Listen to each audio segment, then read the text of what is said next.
তৃতীয় শ্রেণী প্রথম সাময়িক পরীক্ষা সাজেশন 2026। তো এটা হচ্ছে প্রথম অধ্যায়। তো তোমাদের প্রথম অধ্যায় দ্বিতীয় অধ্যায় দুইটা অধ্যায় কিন্তু তোমাদের প্রথম সাময়িক পরীক্ষায় আসবে। ঈদের পরেই কিন্তু তোমাদের পরীক্ষা শুরু হয়ে যাবে। তো আমি সাজেশনটা তোমাদের দেখাই কি কি তোমাদের পরীক্ষায় ইম্পর্টেন্ট। দেখো পৃষ্ঠা নাম্বার হচ্ছে 27। হ্যাঁ, তো এইখান থেকে কি কি ইম্পর্টেন্ট প্রথম অধ্যায় দ্বিতীয় অধ্যায়, তো দুইটা অধ্যায় কি কি ইম্পর্টেন্ট দেখাবো। তো চলো ভিডিওটি শুরু করি এবং বলে রাখি চ্যানেলটি সাবস্ক্রাইব করে দিতে, কারণ সাবস্ক্রাইব করলে আমি ভিডিও আপলোড করলে অটোমেটিক কিন্তু তোমাদের ফোনে ভিডিওগুলো পৌঁছে যাবে।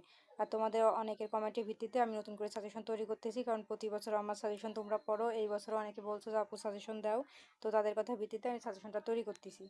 তো দেখো এখানে আমাদের টিক চিহ্নগুলো কোনগুলো ইম্পর্টেন্ট আমি দেখাই। আমি যেগুলো ইম্পর্টেন্ট সেগুলো কিন্তু আমি তোমাদের এই যে দাগ দিয়ে দিচ্ছি, এই দাগগুলো অনুযায়ী তোমরা বইতে মিলাই নাও, ঠিক আছে। এই কয়টি কিন্তু ইম্পর্টেন্ট, তবে এখানে মাত্র বেশি টিক চিহ্ন নয়, আছে এই কয়টি। তো তোমরা চাইলে সব কয়টাই করে নেওয়ার চেষ্টা করবা বেশি, ঠিক আছে। আর হচ্ছে রিডিং বেশি করে পড়বা, রিডিং থেকে কিভাবে প্রশ্ন তৈরি করা হয় সেটাও আমি তোমাদের দেখাবো। আর এখান থেকে শূন্যস্থান যেগুলো ইম্পর্টেন্ট, এই যে দেখো আমি তোমাদের দাগ দিয়ে দিচ্ছি, এখান থেকে এই কটা শূন্যস্থান কিন্তু খুবই ইম্পর্টেন্ট। আর হচ্ছে এখানে ডান বাম মিলকরণ, এটা কিন্তু 100% ইম্পর্টেন্ট আসার জন্য। আর হচ্ছে রিডিং থেকে বেশিরভাগ তোমাদের দিয়ে থাকে, সেগুলো দেখাবো। আর এখান থেকে শুদ্ধ অশুদ্ধ যেগুলো ইম্পর্টেন্ট, এই যে দেখো আমি তোমাদের দাগ দিয়ে দিয়েছি। আর আমি বলে রাখি যে শুদ্ধ অশুদ্ধ যদি রিডিং থেকে দেয়, তো তোমরা কিভাবে সেটাকে লিখবা। ধরো দেখো এখানে বলেছে যে সৃষ্টি জগৎ পর্যবেক্ষণের মাধ্যমে আমরা আল্লাহর অস্তিত্ব সম্পর্কে জানতে পারি।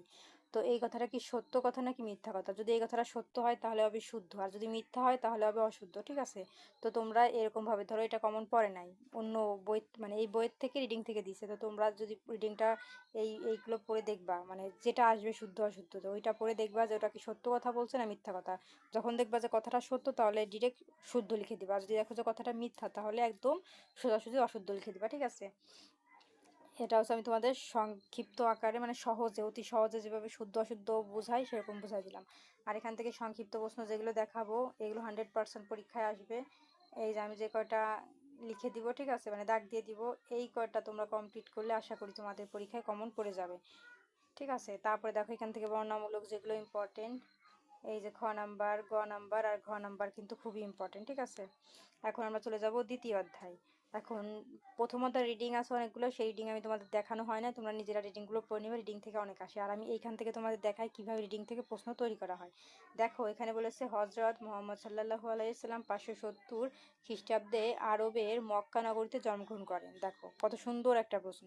এখন তোমাদের পরীক্ষা এইটা কিন্তু হচ্ছে উত্তর, ঠিক আছে। এখন তোমাদের প্রশ্নে আসতেই পারে যে হজরত মোহাম্মদ সাল্লাল্লাহু আলাইহি সাল্লাম কত খ্রিস্টাব্দে এবং কোথায় জন্মগ্রহণ করেন।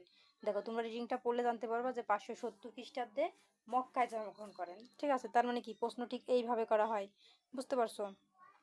এই জন্য তোমরা রিডিংটা বেশি করে পড়বা। এগুলো কিন্তু শুধু প্রশ্ন আকারে আসবে তা না, এগুলো তোমাদের টিক চিহ্ন আকারে আসতে পারে, শূন্য স্থান আকারে আসতে পারে, সংক্ষিপ্ত প্রশ্ন আকারে আসতে পারে, ডান বাম মেলকরণ আকারে আসতে পারে, বা শুদ্ধ অশুদ্ধ আকারে আসতে পারে, যে কোনো আকারে তোমাদের পরীক্ষা আসতে পারে, ঠিক আছে।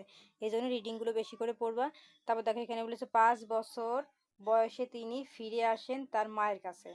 তো এখানে প্রশ্নে বলতে পারে যে হজরত মোহাম্মদ সাল্লাল্লাহু আলাইহি সাল্লাম কত বছর বয়সে তার মায়ের কাছে ফিরে আসেন। তো তোমরা যদি রিডিংটা পড়ো তাহলে জানতে পারবা যে সে 5 বছর বয়সে ফিরে আসছেন। তাহলে রিডিংটা না পড়লে কি তোমরা এটা জানতে পারবা? পারবা না। তো এই ধরনের প্রশ্ন কিন্তু তোমাদের দিয়ে থাকে পরীক্ষায়। আর তোমরা ভাবো যে বাইরের থেকে দিচ্ছে, আসলে বাইরের থেকে কিছুই দেয় নাই। তোমরা কি করো জানো, শুধু অধ্যায়ের লাস্টে যে প্রশ্নগুলো থাকে ওই যে আমি উপরে দেখালাম ওই ধরনের প্রশ্নগুলো প্রত্যেক অধ্যায় থেকে পড়ো। শুধু ওই প্রশ্নগুলো পড়লে তো হবে না, রিডিং থেকে তোমাদের 40% প্রশ্ন আসে, আবার কোনো কোনো সময় 50% বা 60% প্রশ্ন রিডিং থেকে দেয়, আর বাকি যে পার্সেন্ট বাকি থাকে সেই কয় পার্সেন্ট ওই বইয়ের যে অধ্যায়ের লাস্টে থাকে ওইখান থেকে দেয়, বুঝতে পারছো। এই জন্য তোমরা রিডিংটা বেশি করে পড়বা। তারপরে দেখো এখানে আছে এই যে তখন তার তখন তার লালন পালন করার দায়িত্ব নেন দাদা আবু আব্দুল মুতালিব।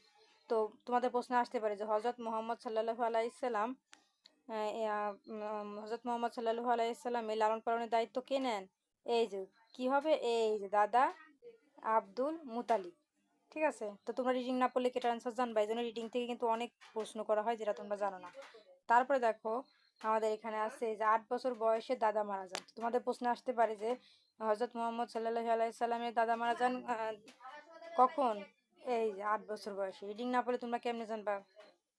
তারপর দেখো এখানে অনেক প্রশ্ন আছে। আসলে আমি তোমাদের এত প্রশ্ন এখান থেকে দেখাবো না, আমি শুধু তোমাদের দেখা দিলাম কিভাবে প্রশ্ন হয়। তো এরকম রিডিং, অনেক রিডিং আছে, এখন সবগুলো রিডিং তো খুঁজে খুঁজে এইভাবে দেখানো সম্ভব না, এই জন্য তোমরা রিডিংটা বেশি পড়বা। দেখো এখানে আছে যে 632 খ্রিস্টাব্দে 36 বছর বয়সে মদিনায় ইন্তেকাল করেন।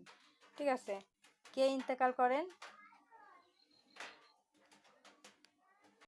এই যে উপরের এই রিডিংটা পড়লে তোমরা বুঝতে পারবা যে কে ইন্তেকাল করেন। তো এই জন্য রিডিংটা বেশি বেশি করে পড়বা, আমি আবারও বলি।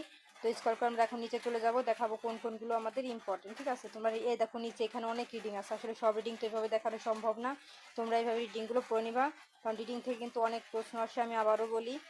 তো আমরা স্ক্রল করে নিচে চলে যাই, এই দেখো কত রিডিং, এই রিডিংগুলো তোমরা পড়বা, এখান থেকে অনেক প্রশ্ন আসবে, আমি আর দেখালাম না, কারণ রিডিং বারে বারে এত দেখানো যায় না, আমি যদি তোমাদের দেখাই দিলাম কীভাবে রিডিং থেকে প্রশ্ন আসে। তো দেখো এখন অধ্যায় 2 আমাদের ইম্পর্টেন্ট কোনগুলো, এখানে যতগুলো টিক চিহ্ন আছে সবগুলো টিক চিহ্ন পড়বা। ঠিক আছে, এখানে বেশি টিক চিহ্ন নাই, অল্প কয়টা আছে, ধরেই সবগুলো পড়বা। আর এখান থেকে শূন্যস্থান যেগুলো ইম্পর্টেন্ট, এই যে আমি মার্ক করে দিচ্ছি, এই কয়টা তোমরা কমপ্লিট করবা। ঠিক আছে, আর চাইলে পুরোটাই করবা, ভালো হবে। আর এটা ডান মিল করুন, এটা 99%, কারণ উপরে প্রথম অধ্যায়টা হচ্ছে আমাদের 100% ছিল, আর এটা হচ্ছে 99%। আর এখান থেকে শুদ্ধ অশুদ্ধ এটা ধরেই করবা, এটা আসার মতো একটা শুদ্ধ অশুদ্ধ খুবই ইম্পর্টেন্ট।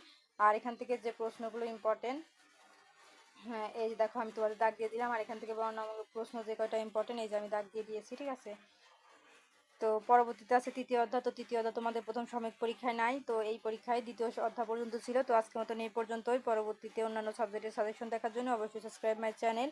আর ভিডিওটি কে কোথা থেকে দেখছো অবশ্যই আমাকে কমেন্টে বলবা।